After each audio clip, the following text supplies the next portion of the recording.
السلام عليكم ورحمة الله وبركاته. أهلا وسهلا بيكم معايا. أنا نصر برجان وأنت دلوقتي بتتفرج على قناة كورسات أونلاين. الهدف يا جماعة من تعلم اللغة الإنجليزية إن إحنا نتكلم لغة إنجليزية، مش إن إحنا بس ندخل امتحان ونجيب فيه الدرجة النهائية وفي الآخر ما بعرفش أتكلم إنجليزي.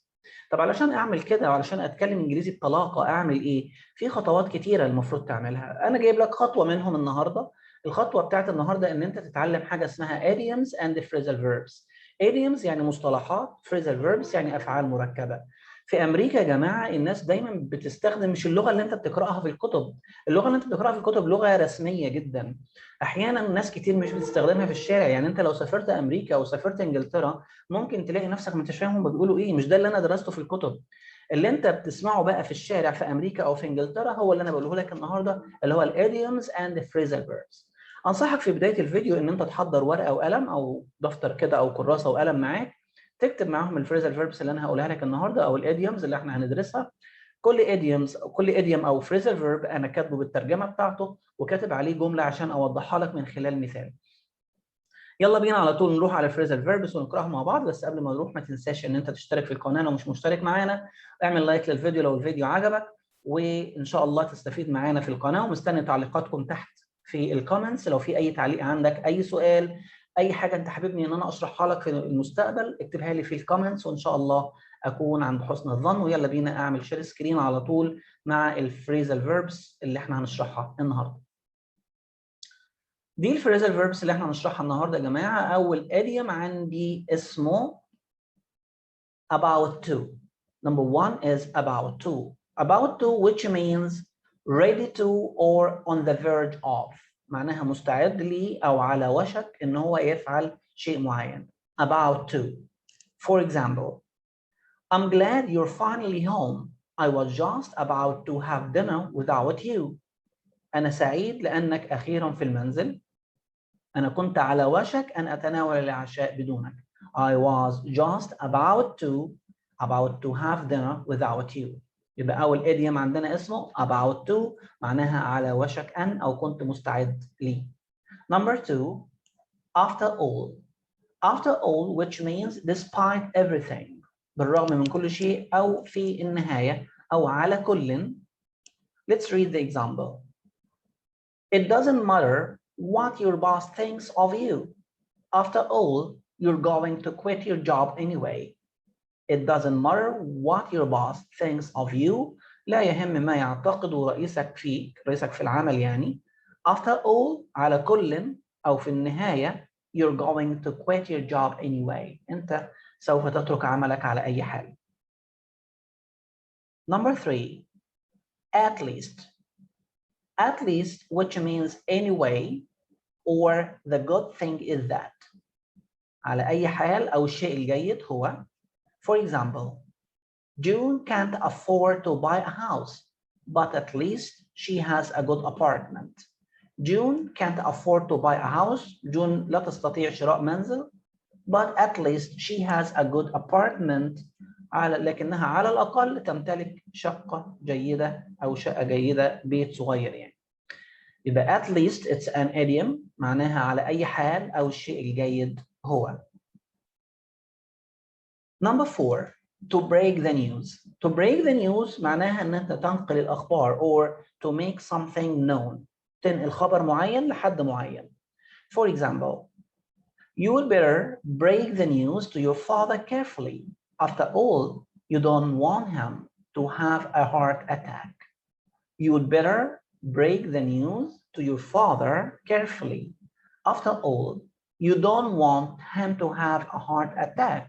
من الأفضل أن تنقل الأخبار إلى والدك بعناية بطريقة كويسة يعني. بعد كل شيء أنت مش عايزه يصاب بنوبة قلبية. After all, you don't want him to have a heart attack. Number five, to cost an arm and a leg. To cost an arm and a leg, which means to be very expensive. يعني شيء غالي جدا أو باهظ الثمن. For example, a college education costs an arm and a leg. A college education التعليم الجامعي costs an arm and a leg ذو تكلفة باهظة الثمن. You can use these examples or these idioms in many other examples. تقدر تستخدم ده في أمثلة مختلفة. For example, you have bought a new car. أنت اشتريت سيارة and I asked you how much does it cost. السيارة دي كلفتك قد إيه؟ فأنت تقول لي it cost me an arm and a leg. يعني معناه أنا كده هفهم على طول إن أنت بتقول لي it's very expensive. It costs an arm and a leg. Number 6, didn't job. Didn't job, which means a job that won't lead to anything else. Didn't job يعني وظيفة ليس فيها ترقيات، لا تؤدي إلى تطور في مستواك المهني أو مستواك الوظيفي، ما فيهاش أي ترقية، بتستنى زي ما أنت، فتقول على الوظيفة دي اسمها didn't job. Didn't job. Didn't job وظيفة لن تؤدي إلى أي شيء آخر. For example, Susan realized that working as a cashier was a dead-end job. تخيل كده أنت بتشتغل كاشير في مطعم في أي مكان. That means this job is dead-end job. What will you be in the future? هتبقى إيه في المستقبل؟ إيه التطور المهني اللي هيحصل لك في المستقبل من خلال وظيفة like cashier? It's a dead-end job. Dead-end job. Number 7. Let's face it. Let's face it. Let's face it, which means accept a difficult reality. تقبل حقيقة صعبة أو دعنا نواجه الأمر. For example, let's face it, if you don't have a college degree, it can be difficult to find a high-paying job. دعنا نواجه الأمر. If you don't have a college degree, لو أنت ما عندكش درجة علمية أو درجة جامعية, it can be difficult. It can be difficult to find a high-paying job. مش هتلاقي وظيفة تدفع لك رواتب عالية. دعنا نواجه الأمر. إذا لم يكن لديك شهادة جامعية فقد يكون من الصعب العثور على وظيفة ذات رواتب عالية. Let's face it. Number 8, to give one the creeps. To give one the creeps, which means to create a feeling of disgust or horror. تخلي عند البعض شعور بالاشمئزاز أو شعور بالرعب، تخوف الناس يعني. To give one the creeps. For example, there was a strange man following me around the grocery store. He was giving me the creeps. There was a strange man following me around the grocery store. كان هناك رجل غريب يتبعني حول محل البقالة. He was giving me the creeps. كان يرعبني أو كان مخوفني. You can use this example also in another sentences, in another situation. For example, someone is looking to you in a strange way like this. So you are going to say to him, please don't look me in this way. You are giving me the creeps. لو سمحت لا تنظر إلي بهذه الطريقة. You are giving me the creeps. أنت بتخوفني. Or you are scaring me. Giving me the creeps معناها أن أنت بتخوف شخص معين بطريقة معينة. Number 9. To go back to the drawing board. To go back to the drawing board, which means to start a task over because the last try failed, or to start again from the beginning. To go back to the drawing board معناها ان انت تبدا من جديد. For example, خليني اقول لك ان انت كنت مثلا بدات في تجربه معينه في المعمل وبعدين التجربه فشلت، فانت هتقول بعد ما فشلت I will go back to the drawing board. معناها ان انا هبدا من جديد، ابدا التجربه من جديد. For example, our manager didn't agree with our new ideas for the school, so we had to go back to the drawing board. Our manager المدير بتاعنا didn't agree with our new ideas. ما وافقش على الأفكار الجديدة for the school اللي احنا اقترحناها للمدرسة. So we had to go back to the drawing board. ولذلك احنا اضطرينا ان احنا نبدأ من جديد، نبدأ نفكر من جديد في أفكار جديدة. يبقى to go back to the drawing board معناها to start a task over because the last try failed. Number 10, to go belly up. To go belly up, which means to go bankrupt. To go bankrupt معناها ان انت تفلس، تخلص الفلوس اللي معاك. For example, I lost $5 million last year. I might go belly up. I lost $5 million last year. I might go belly up. خسرت $5 مليون العام الماضي. من المحتمل ان انا افلس. يبقى دلوقتي اتعلمنا حاجتين: to go belly up و go bankrupt. Bankrupt which means go belly up. في امريكا يا جماعه بيستخدموا ده اكتر ما بيستخدموا الكلمات الطبيعيه اللي احنا بنقراها في الكتب، تلاقيهم بيستخدموا المصطلحات دي جو بيلي اب. طبعا دي حاجه كلها informal، حاجات غير رسميه، لان الناس بتتكلم مع بعض في الشارع بطريقه عاديه، فبيستخدم الطريقه اللي هي الانفورمال، الطريقه الغير رسميه. Number 11, to give someone the axe. To give someone the axe, which means to fire someone. إن أنت تطرد شخص ما من عمله. Give someone the axe. For example, Mary used to talk to her friends on the phone all day at work until one day her boss finally gave her the axe. ماري اعتادت على التحدث إلى أصدقائها على الهاتف طوال اليوم في العمل، طول ما هي قاعدة في الشغل ماسكة التليفون، إلى أن طردها رئيسها أخيرا ذات يوم. Gave her the axe. For example, let's imagine that your boss told you are fired. He wanted to fire you. So you will ask him, or you say to him, are you giving me the axe? Are you giving me the axe? معناها هو أنت بتطردني؟ Are you giving me the axe? Give someone the axe, which means to fire someone. Number 12, to lose one's temper. To lose one's temper, which means to become very angry. أو معناها تصبح غاضب جدا أو تفقد أعصابك. For example, Dan always loses his temper when his wife starts talking on the telephone during dinner. Dan always loses his temper. Dan دايما بيفقد أعصابه أو بيصبح غاضب جدا when his wife starts talking on the telephone during dinner.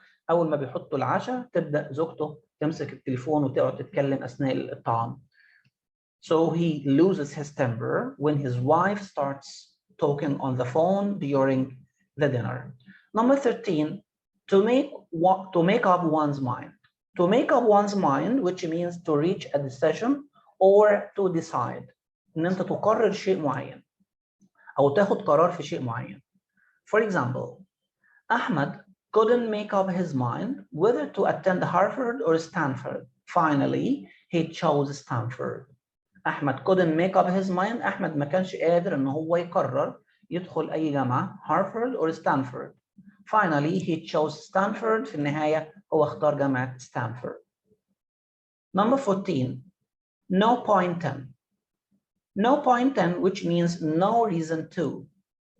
لا يوجد سبب لي أو لا فائدة من شيء معين. For example, there is no point in going on a picnic if it's going to rain.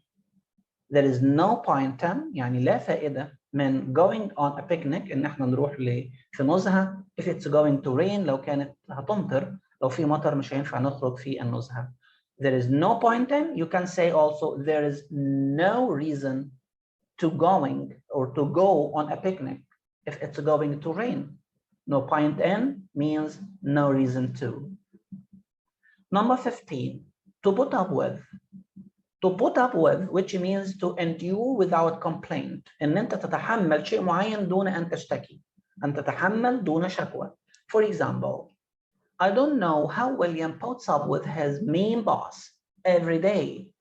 I don't know how William puts up with his mean boss every day. أنا مش عارف أو لا أعرف كيف يتحمل ويليام رئيسه اللئيم كل يوم في العمل. Puts up with يتحمل دون شكوى. Number 16, real flop or flop. You can say real flop or flop, which means a failure. فشل ذريع, a real flop, which means, for example, the Broadway play closed after just 4 days. It was a real flop. The Broadway play closed after just 4 days. It was a real flop. تم إغلاق مسرحية برودواي بعد 4 أيام فقط لقد كان فشلا حقيقيا. Real flop. Number 17, to save the day. To save the day, which means to prevent a disaster or misfortune. ينقذ موقف معين أو يمنع وقوع كارثة أو سوء حظ. For example, the house was on fire, but James threw water on it and saved the day. The house was on fire, but James threw water on it and saved the day. المنزل اشتعلت فيه النيران، لكن جيمس ألقى ماء عليه وأنقذ الموقف أو منع وقوع كارثة. Number 18, as sharp as a tack. as sharp as a tack, which means very intelligent. For example, Jackson scored 100% on his math test. He's as sharp as a tack. Jackson جاب 100% في اختبار الرياضيات بتاعه، إنه ذكي جدا. You can use this idiom to praise your students if you are a teacher. وانت عاوز تقول كلام حلو للطلبه بتوعك او حتى ابنك في البيت او حتى اخوه او حتى اي حد انت عاوز تقول له ان انت ذكي جدا، تقول له you are as sharp as a tack. You as sharp as a tack or you are very intelligent. This one is formal word. ده كلام رسمي لو انت بتتكلم مع حد انت ما تعرفوش، لكن ده لو انت بتتكلم مع حد في الشارع انت واخد عليه في الكلام تقول له you as sharp as a tack. Number 19, to talk over. To talk over, which means to discuss. إن أنت تناقش شيء معين أو تناقش موضوع معين. For example, before you make any big decisions, give me a call and we will talk things over. Before you make any big decisions, give me a call and we will talk things over. قبل ما تتخذ أي قرارات مهمة اتصل بيا وسنناقش الأمور. يبقى talk things over، نناقش موضوع معين أو نناقش شيء معين. Number 20 and the last one, top dollar. Top dollar, which means the highest end of a price range, a lot or a lot of money. خليني مثلا اقول لك انت اشتريت الشيرت او القميص بتاعك ده بكام او البنطلون بتاعك بكام، تقول لي I have paid top dollar، يعني جبته غالي جدا، دفعت اعلى سعر. top dollar. For example, Nicole paid top dollar for a shirt at Banana Republic. Nicole paid top dollar. دفعت نيكول أعلى سعر مقابل قميص من Banana Republic. Banana Republic, it's famous براند مشهور جدا في الملابس. Top dollar, which means the highest end of a price range or a lot of money. ده كان آخر phrasal verb or idiom مع بعض درسناه. أتمنى أن تكونوا استفدتوا وأتمنى تكونوا كتبتوا الidioms والphrasal verbs ده في ورقة أو في دفتر. اعتني بيه لأن أنا في الفيديوهات اللي جاية إن شاء الله هنكمل phrasal verbs ثانية. phrasal verbs زي ما قلت لك دي بتستخدم بكثرة في أمريكا. This is American people language، يعني الناس الأمريكان في أمريكا بيتكلموا بالطريقة دي. اتمنى تكونوا استمتعتوا معايا واستفدتوا معايا بالفيديو، واتمنى ان انتوا لو الفيديو عجبك اعمل لايك وشير الفيديو لو تقدر، ولو في اي تعليق بالسلب او بالايجاب انا بتقبل كل الاراء، يا ريت تكتبها لي تحت في الكومنتس، واشوفكم ان شاء الله في فيديو جديد قريبا على قناه كورسات اونلاين. السلام عليكم ورحمه الله وبركاته.